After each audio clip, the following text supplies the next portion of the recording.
Եկեք միասին արագ պատրաստվող դդմիկ պատրաստենք։ Դդմիկները կտրատում ենք, չենք կեղևազրկում, եթե ցանկություն ունեք կարող եք կեղևազրկել։ Կտրատում ենք խորանարդիկներով, ինչպես հոլովակում է ցուցադրված։ Տեղափոխում առանձին ամանի մեջ եւ վրան ավելացնում աղը։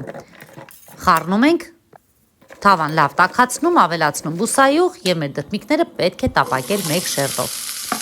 Տապակում ենք այնքան ժամանակ, մինչև գեղեցիկ կկարմրի, թե որքան արդեն որոշեք ինքներդ։ Այդ ընթացքում կտրատում ենք կանաչ սոխը առատորեն եւ սամիթը, իհարկե չենք մոռանում թարմ սխտորի մասին։ Կտրատում ենք եւ ավելացնում արդեն իսկ տապակված դդմիկների վրա։ Ավելացնելուց հետո 1 րոպեի չափ խառնում ենք եւ անջատում, որպեսզի կանաչին չկորցնի իր թարմությունը։ Այստեղ ցանկության դեպքում կարող եք ավելացնել սև ու կարմիր պղպեղ, աղը փորձեք կարիքի դեպքում ավելացնել եւ կարող ենք մատուցել այս համովությունը։ Այն կարող եք մատուցել